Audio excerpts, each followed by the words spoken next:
my God. Mike and our guests, one of the things that I'm proudest of the Tea Party is that every single one of our meetings, every week, we go through this educational part to know what's happening in our city, in our county, in our state, and sometimes even nationally. And we are not afraid to bring in speakers, even if they have ideas that are not exactly those of ours. And I believe that it is important for us to hear like-minded people, but also to hear the other side to be sure that our positions are correct. So, having said that, I'm proud of the fact that you are coming here today, that you're gutsy enough to come into a taxed enough already group of people to talk to us about a tax. And we will be respectful, we will ask you questions respectfully, and I'm really, really pleased that you're coming to speak to us. So, Dr. Mike Hernandez,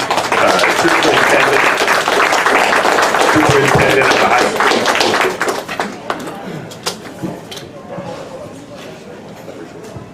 Yeah, so coming to a Tea Party meeting to pitch a tax increase.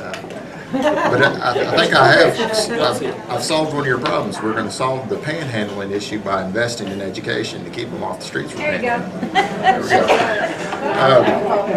go. So, a little bit about, let's see if my flicker's going to work here.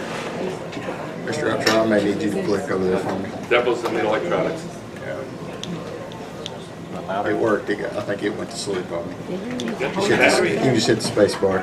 So what we started with is when I came on July 1st of 2015, started reviewing our facilities plan, knowing that we had a master facilities plan update due to the Department of Education on February of 2016. And in doing that, looking at it, we saw that there wasn't a lot of things in there. There was a prior millage to ask to build a new basketball gym. Outside of that, there was a couple other things like redoing HVAC systems, new roofs, all those kinds of typical maintenance type things. So what I started to do is put together groups of parents, community folks, and asking our staff, what are some of our needs? Let's identify some of our issues. And so in talking to our parents, we found out that one of the things that's been a very good thing for our district, and you probably are well aware of this, is we operate 4 different magnet school programs. We run those K-4, and we bring in a lot of kids from even outside of districts that come in the school choice to our elementary schools. Parents really seem to like the IB Academy, one of the best elementary schools in the state, and wondering how we can expand that. That was some things that came from parents. How can we expand that to, instead of being a K-4 setting, how can we get that to be a K-6 setting? The other thing was that how can we minimize the amount of transitions that we have going through school? So we have, right now, Hot Springs is unique in Garland County in that we're spread out all over town. Everybody else is on one central campus if you look at the other districts in Garland County. And so how can we get transitions from where they are now, where students have to go to school in a building K-4, then make a transition to 5th and 6th grade, then they make another transition to another building, 7th and 8th grade, and then another building for 9th through 12th. The question also arose in trying to think about how we could move that forward, from an efficiency standpoint and a maintenance standpoint. How can we get our buildings closer together? Because operating multiple campuses spread all over town is quite expensive. The state currently gives us, or they direct us, that we have to spend about 9% of our budget every year on maintenance and operation. That's not for capital improvement projects, that's just for maintenance operation. We as a district currently spend about 13.5% of our budget on maintenance and operations, because that's it takes a long time to build old buildings, or take care of older buildings. Most of our buildings were built in the 1950s, 1960s, with the newest building being the intermediate school that was built in 2009.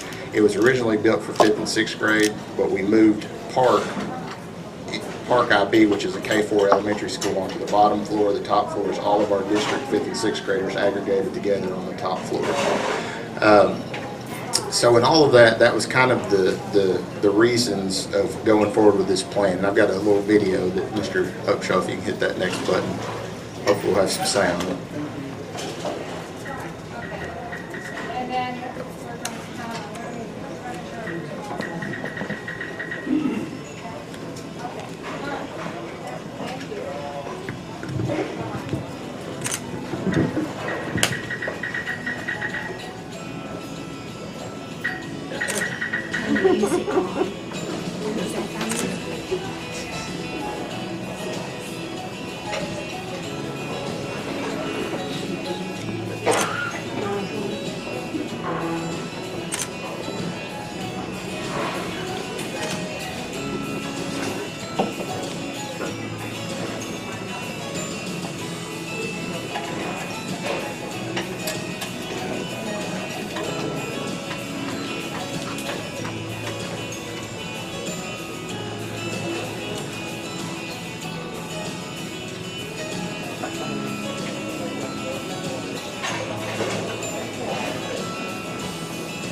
Okay, so I know that was a lot in the video, but I'll kind of break it down. What you just saw was we would be taking our existing campuses and formulating 4 K-6 magnet schools. Okay, we would also be doing one 7th through 12 campus that would be separated by 7th, 8th, and 9th grade and 10th, 11th, and 12th grade. As far as construction costs, that would give us one new building at the high school campus that would be for 7th, 8th, and 9th grade, and then one new building over at Langston.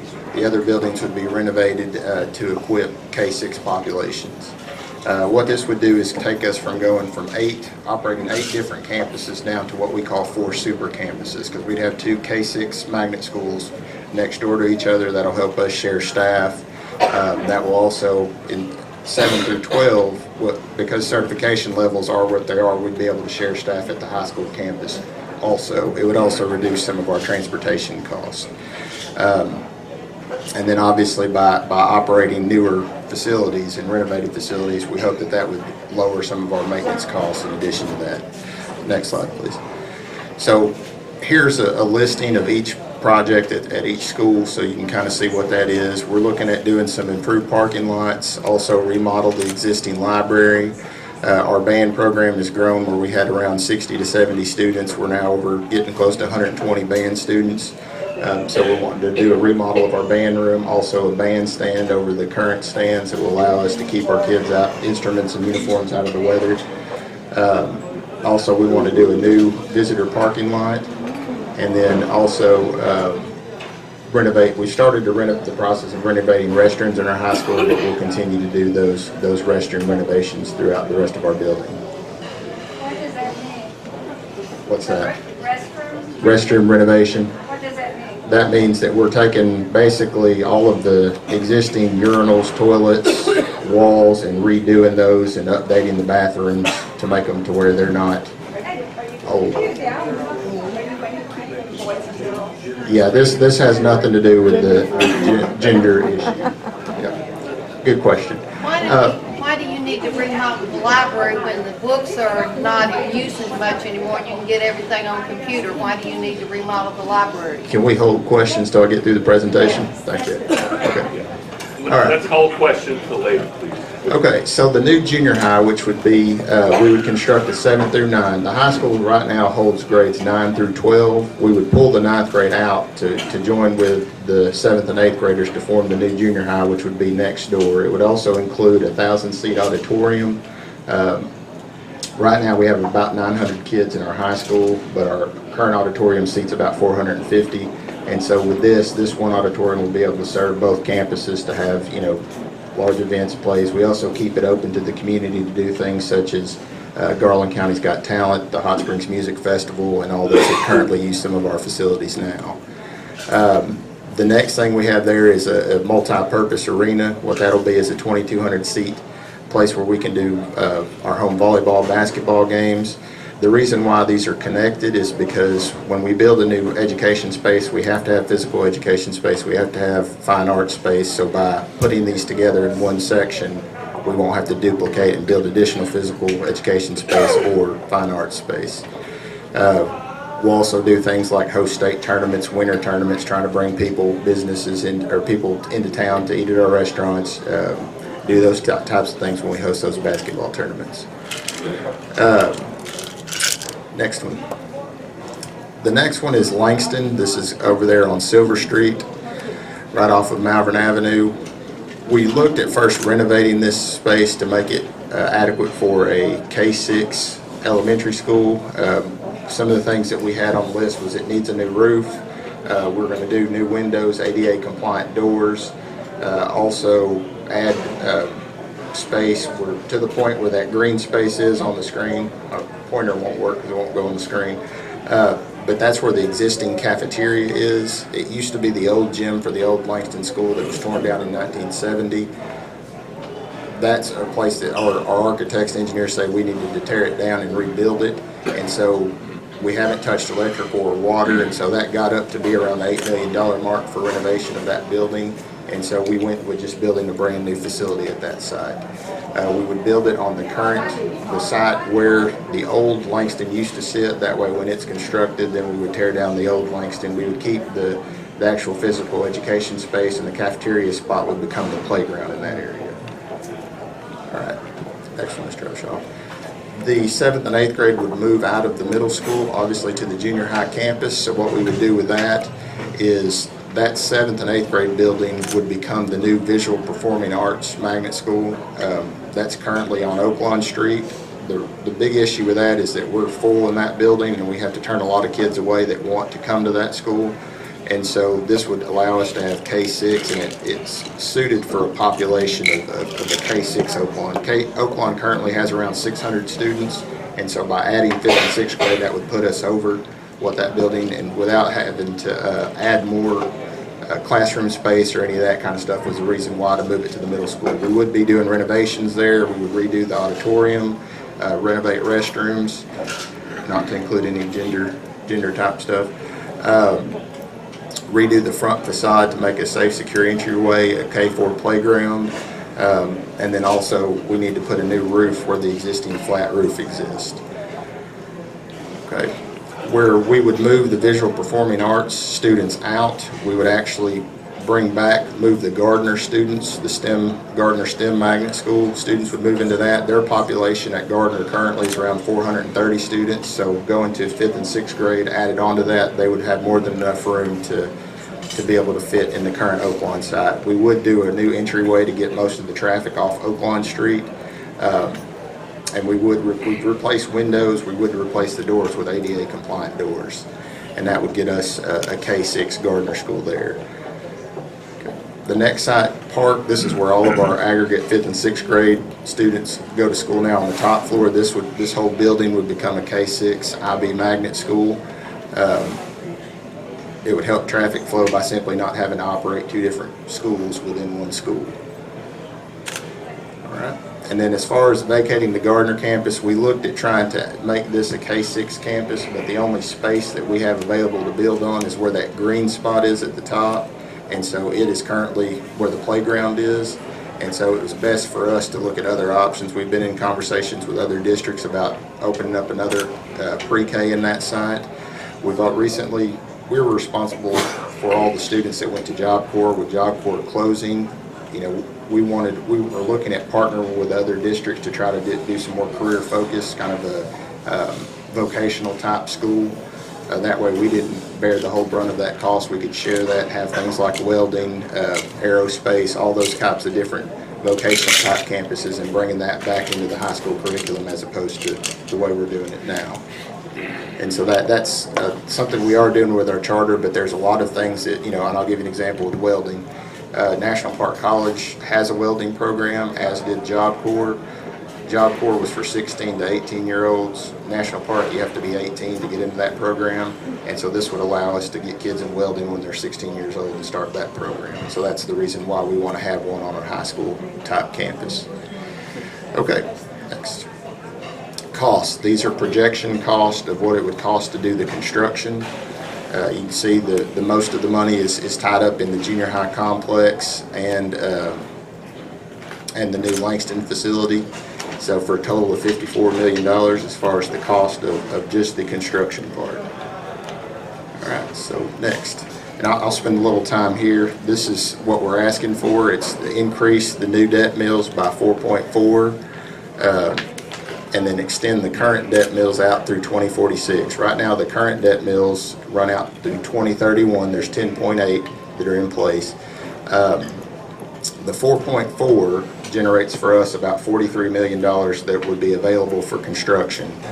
The extension gives us $11 million for the construction that gets us to the 54, and the rest of it, which basically right now the way the 4.4 or the 10.8 is in place, it's in place for the next 15 years, so through 2031. It generates for us about a little over 6.1 million per year in revenue, and we have a bond payment of about 1.7, so we get almost 4.4 million in extra revenue each year from what's currently in place. What we do with that, that's how we operate the magnet schools. When we first started magnet schools way back when, they were started with grant funding. When that went away, at the same time assessments rose in our district, and that's what created this extra money that we've had for a while. And that's how we do the extra K-12 strings, K-12 IB. We operate 4 different elementary schools that have magnets, programs associated with them. So we do a lot of that. It roughly translates to about 53 staff positions. One thing that's about $2.9 million of it. There's a cost associated with the operation of one of our elementary schools, about $408,000, and then another $1 million in professional development material and supplies across all 4 of the magnet schools. And so that's what we do with that extra money. Now, by this extension, what it does for us is it would generate approximately now, instead of generating the 6.1 for the next 15 years, it'll now generate about 8.5 million for the next 30 years. 4.1 of that would go to bond payments. Okay, paying for the 54 million, the existing bonds that are there, and it would still generate that 4.4 million each year for us for the next 30 years. And we would continue to operate our magnet programs that way. And so totaling it up, if you're doing your math at home, you know, the way we're doing this would generate about 256 million for the next 30 years. 124 of that would be associated with paying down the bonds. That's the bond payment and the interest associated with that. And then the 132 million that we would receive over the next 30 years is about 4.4 million each year that we'd use to operate these programs. So that's the money breakdown. Okay. Next one, Mr. Upshaw. These are where schools of similar enrollment. I know this is probably hard to read. So we're currently millage rate. We're at 37.7. Where we're proposed to be would be 42.1. You can see Jacksonville, North Pulaski is a school that just broke off of the Pulaski County School District. They're doing very similar projects to us. The big difference with them is they get partnership money, we don't. And what partnership money is, the state kicks in, you know, a certain percentage. For example, Lake Hamilton, they get 40% paid for eligible projects for anything that they build. We get 0. And that it has to do with the assessment value versus the enrollment, the number of students. And so, you know, we have, the good thing about having a high assessment is that what we can do for 4.4 mills, they took 9.7 to do it. So that's why a partnership comes in to kind of bridge that gap. So in my old district where I used to be superintendent, Danville, a mill there generated about 32,000. Here it generates about 585,000. And so, you know, a lot of people talk about, well, they get more money, businesses and industry come in, so I know they've got to be getting more money. There's some partial truth to that. The big part of that is that anytime we see additional revenue locally, we get our money reduced by the state. So it's kind of you're only guaranteed around $6,600 per student. So whatever we generate locally, which is currently about $3,900, every time that goes up, we get a little bit less from the state. So that's how that part works. Okay. Schools of near Garland County, you can see there, we're currently at 37.7, proposed to be at 42.1. Arkadelphia was the school that passed a millage, very similar to what we're doing last September. And then Poen also recently passed a millage to build some facilities there. Next one is schools in Garland County. You see where we're at 37.7. We propose to be at 42.1. Obviously that does put us the highest in Garland County. But, you know, all the schools in Garland County do operate at one campus. We operate 8. And so it is a lot more expensive, especially with the programs that we have in place. Okay. What does the current 4.4 mil in new tax cost? So keep in mind, you'll have the 10.8 that's in place right now for the next 15 years. That same tax will stay in place for an additional 15 years, but the new money that you would be spending than what you're currently spending now is broken down here. So for instance, if you have a house and a car, personal property, real estate that total $100,000 or more, in this example, $100,000 would cost you about $88 a year or $7.33 a month. Okay. And that's just the new increase. That's not including, you know, what you already pay and what other taxes may be in place on your assessment.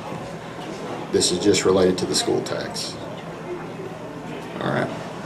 How does it affect 65 and older? People that are 65 and older have their assessments frozen, so their property taxes are frozen unless there is a new mill levy, so you would be responsible for this new increase in taxes in the 4.4 mills. You may be qualified for the Homestead Act. That's something you may want to check into.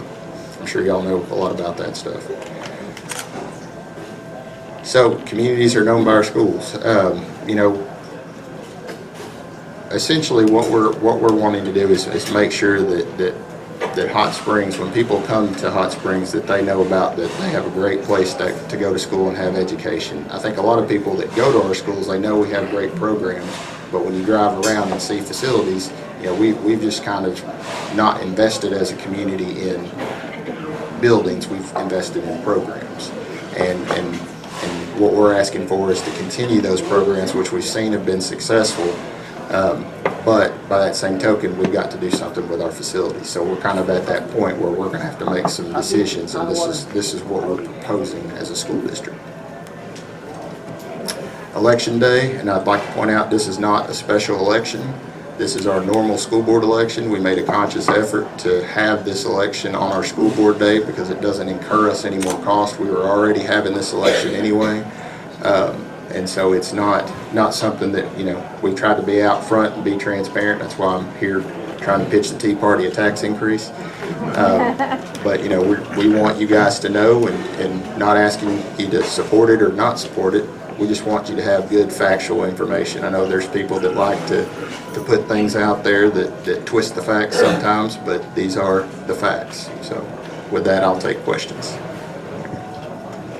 I still have a question about the library. Yeah. Why do you need a new library? You know, are you purchasing books for it, or is it more? We do a little bit of both. You know, there's still a lot of kids that do utilize our library. But to bring it to your point, the major part of the renovation is associated with technology and bringing more technology in space for kids to do group projects and study and research and those kinds of things. And so right now, the current, if you've ever seen our library, it's a circle shape, And so we roughly have about 1/3 of that that's in usable space for the library. And so for 920 some odd kids, fitting in that space is not feasible. It's also right next to our cafeteria and it's open air, so kids really don't use it as a place to go study because you're hearing lots of kids eat lunch and yell and scream in the hallway sometimes, and so it's not a good place to So do you that. have 900 kids in that library at once, that's the figure that you're using, so. We have, it depends. No, we don't have 900. We probably couldn't fit 45 in that library at one time. But we could fit a lot more given the fact if we had a bigger, better space to do that in.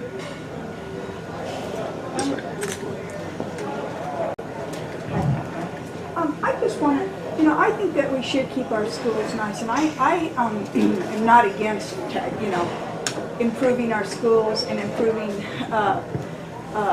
the academic levels for our children.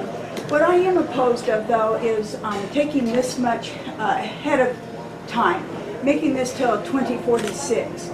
I don't mind taking, why don't you approach the people at the time as we need things and we'll get it done for you. That way we can keep control of what's going on with the monies. When you have that much money in advance, it tends to get lost over 30 years. Things aren't used for the appropriate things that are needed. As we have seen in the past with some of these schools, when we've given them money, tax money for improvements, the improvements aren't being done. And what is being done is that the money is being, given to having more people, paying more people to run the schools. I think the money should be put towards really good principals so that we don't have to have 2 or 3 principals per school. I think that you should, the arts, that should be something like when we were kids. Our parents, they had free things that we could go to learn the arts. That's not something that these kids, they can use it for maybe personality things and dealing with the public a little bit better. But why not put it more into educational things? The triple R, reading, writing, arithmetic, they're taking history out of schools, they're taking the things out of schools that our children need to learn. Without history, you don't have a whole lot to go on in the future. I agree with you. We need to improve our schools, but ask the people for the improvements so that we can see them, and every time we see an improvement, we'd be much more willing to say, yes, let's do this now, and let's get it done, and let's do it right. Let's keep things up so that we don't let things get behind to where we have to pay so much more. But, that's all I'm saying. I have nothing against what you're pushing here, except for the long years of taxes and how much money you need in advance. And that's a good question followed by, I think, a long statement. So I'll go with the question first. And I understand the part about being forward with it. And here's just, I'm always going to tell you just how it is. And here's the problem, is that the only mechanism that we have to generate money for capital projects is a millage. The problem that I see is that, this 4.3, and we talked a lot about this in this process, we could have asked for 6 mills or so to do just the buildings and not done the extension, okay? And the problem with that is that we would have to come right back to you at some point and ask for what we call probably 8 maintenance and operation mills. Well, let me finish.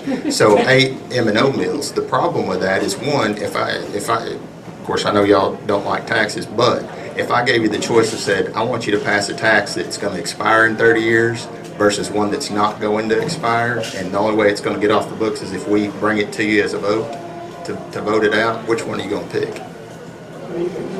Well, I understand neither, but the way we have to do that is by basically this tax will expire in 30 years if you don't vote to renew it. Exactly. I'll be dead, my son will be retiring in 30 years. I just have one more thing to add to that. This is not a growing, booming town, and it's not something that we can look ahead of in 30 years because we don't really know what our economy is going to do right now.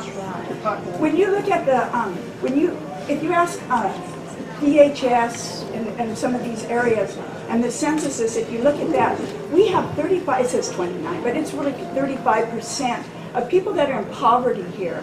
And even though you're minimizing that $7 a month, that can be the cost of food and medicine for these people that really can't afford it. And I just think that you should do things as we need them, so people can say, they did it, you know, they did it, they got it done, they spent the money right, we're more willing to put more money in to do the next project. That's my Question over there. I was wondering what the issue of cost for administration versus teachers is. You know, we actually ran some of that not too long ago. We have we had 555 staff members total. Probably roughly 10% of those were associated with administrative. But we did a big RIF this last school year. If you didn't see the newspaper, we reduced our force in 38 positions. Most of those were top-level administrators. We had a savings of about $1.7 million. So we are looking at that, and we continue to look at that we have standards that are in place that the Department of Education requires us. So, for instance, you're required, if you have 300 or more students in the building, you're required to have a full-time principal. When you get to 500, you're required to have an assistant principal. And so we really worked hard to get within those standards. The only place we've gone over in some of those would be, for example, in the high school. We did have several administrators there. This year we have roughly over 900 students in that building, so we have a principal and 2 assistants, because at 500 you're required to have an assistant. It's awfully close to being where we need that other assistant in that building, and so that's why we have that. I want to comment when Dr. Hernandez came here. I met him early on, and I want to commend you for the good job you've done. I may oppose this tax, but I certainly support you, sir. I want to point out one thing, that somewhere about 16 years ago, a group of people sitting in a room somewhere we got the same spiel about what we were going to do the next 30 years. Okay, we thought, I wasn't here, so I'm going to say that those people thought that it was a great idea, and they approved the tax, the 10.8 debt service meals, the 37.7. They approved that. And they sort of thought they were going to go back home, and the next 30 years they were going to live with that. Okay, now you've told us some things, I've listened to you and I believe you, sir, that we haven't done the best maintenance, we've not done a lot of things, but here you are 15 years into our program, or 16, and you're coming back to us and saying we need more money, we need this, we need this. We took on programs, the grants and the aids run out, and now we've got to fund those out of this, and we're being told the same thing again, that this is our program. If you could etch in stone that nothing would come back in 30 years and ask us for a single penny, you can't do that, I don't expect you to. But the problem is, on the backs of the people in this community, and it's a poor community, and I don't have one objection to what you're talking about except one. If you're going to build a new Langston school, build it down there on Main Street and get you down one campus less, because we do need to consolidate and get things together. But when you ask this group, and how many people in here live in Hot Springs School District? Okay, so you've probably got only about a fourth at the most.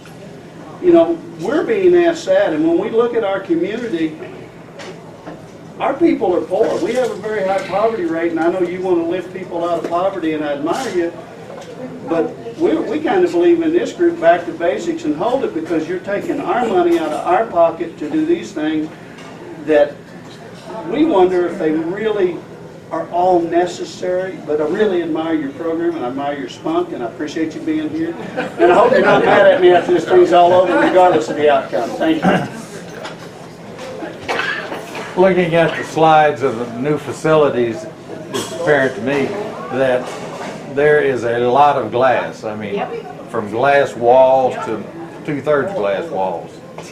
Is there anything less efficient than glass? Can we not get the architects to whittle down the utility cost by being more energy conserving? I mean, that's just a blatant. And a lot of these are, conceptual drawings, and I'm things that I build, in other districts I've been in, they're efficient, they're durable, and they're there for a long time. And so when we get down to actually doing that, that's going to be kind of the theme, is we want to make sure when this millage is successful, we want to, that's something we're going to definitely look at. Yeah, I mean, that's a lot of utilities. I've been hit at Lake Hamilton because I'm in the county, and I've got rentals in the city which will have to go up. And all the poor people's rentals will have to go up. And I know there's people right now looking for ways to get a free meal.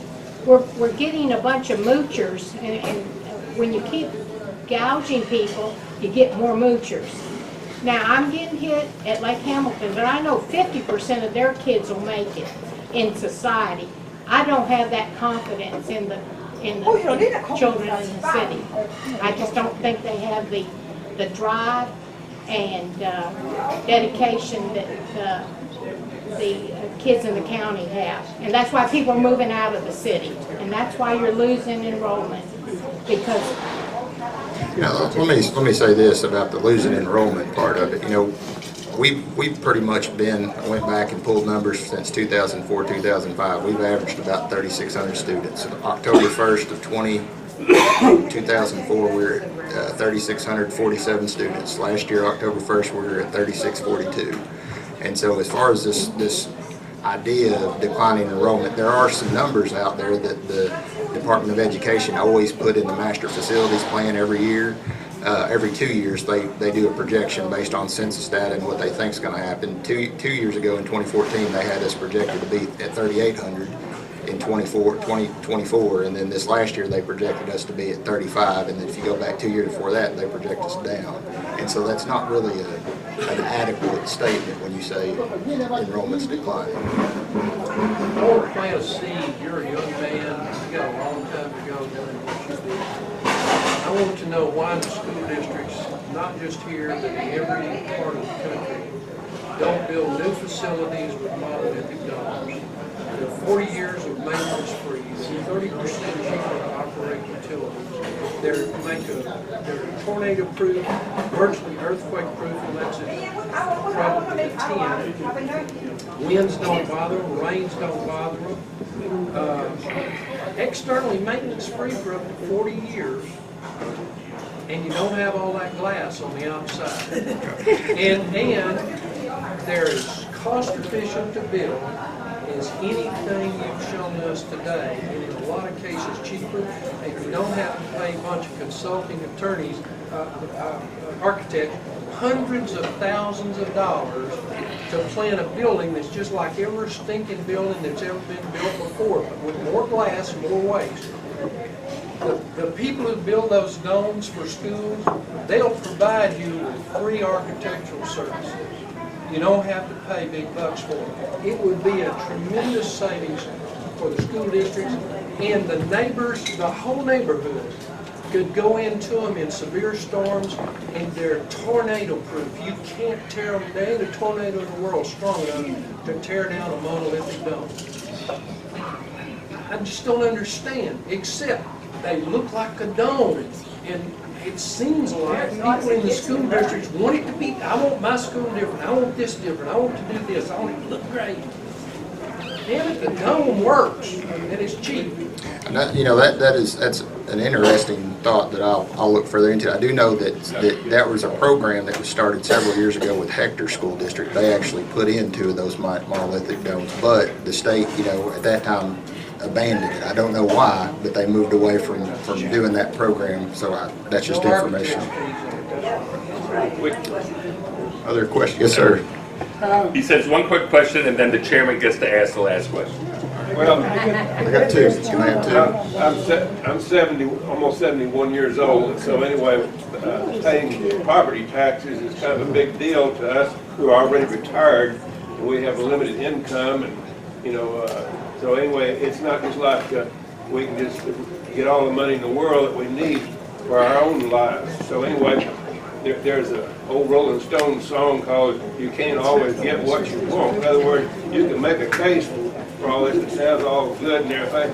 The other thing is the timing of asking for this before a presidential election, when our country is hinging right on the edge. We don't know if the country's going over the edge of the cliff or not. We don't know. We feel very insecure about it, and you're asking for such an ambitious amount too. So we're not in any mood for taxes right now on anything. Okay, question? There's a question. Well, made a statement. Dan the man, come on. I've had two boys and 14 exchange students go through the Hot Springs School District. And I was always impressed with all the buildings and the classrooms and everything. It's just, and they have good teachers, but it's the agenda that's really hurting us. And I haven't heard anything about what are we going to do to improve the education. Because these exchange students, I feel really embarrassed. They come home from school and then I got to teach them. You know, we sat them down and we went over their lessons with them and they never get that covered. And the U.S. history, I didn't even recognize it. I mean, they've changed it so much. So what we need to do is improve the education, not the teachers or the buildings. So that was going to be one of my questions. So what proof do you have that improving facilities actually leads to improved education? Well, and That's your question, right? I think there's, you know, lots of research out there that does say that. The thing that I would say is that, you know, we're kind of at this place where we do need to improve our facilities somewhat. Now, it can come at the expense of our programs. You know, you mentioned we do a lot of wonderful programs, but, you know, we're kind of at that position where, you know, if this doesn't go, then, you know, the most logical thing to do is to start to cut programs, minimize what we do, minimize operations. And the other part of that is that we are doing things to improve education. I don't know what you use to measure that.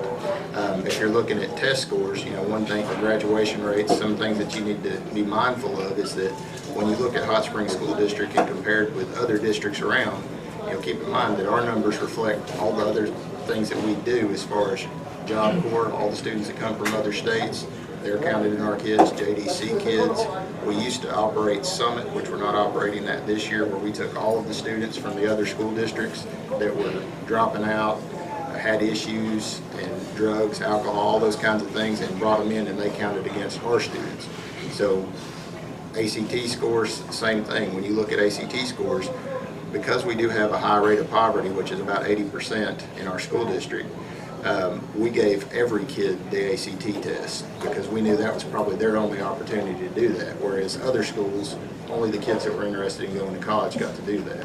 And so that's why, you know, I think we can always get better, and we're continuing to do that. That's one of the reasons we opened up the charter school this year, because we're trying to get more career technical training. That way, the 50% that you're talking about, we want to get that to 100%. We want kids to graduate high school with either going to college or have some kind of certificate in their hand that says I can go to work in a job, because that's what we want. We want more pluses in society than minuses.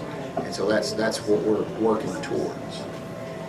Okay, just the thing that strikes me here is I see what you want to do, and there's great merit to much of it. But you know, as I look around this room at the age of the people in this room, probably none of us have children in any school, and probably even our grandchildren are now past school. So in essence, has my grandson. I'm sorry? He has my grandson. Okay, So I have a but you know what I'm saying. I mean, and when I look at Lakeside or yours, it looks like 91 to 92% of all the tax dollars collected for property tax goes to school, 3% goes to the library, leaving at most 6% for the roads and everything else. Now, I know people who don't drive still pay for the roads, but they don't pay 91%, they pay part of that 6%. I mean, it just is kind of onerous to many of us, the fact that we're paying almost the entirety of our real estate bill for schools and not getting other things for our tax dollars. Yep, thank you. That's not a question. Yeah, any other questions? Good?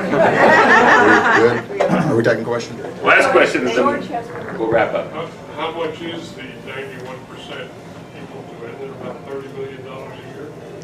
As far as what it brings in, our tax revenue from local taxes, it's about roughly about 30 million that we bring in each year. Our overall budget's around 42 because we also get revenue from the state for operations. So we bring in about $3,900 per student locally. Not from the federal? We also get some, that, the 42 is inclusive of federal. We get, our biggest part of that's Title I, which we get around $2 million each year from Title I funds. Well, we want to thank you for coming, and you've given us a great speech. And now you can pray that 1/4 of this room votes for it.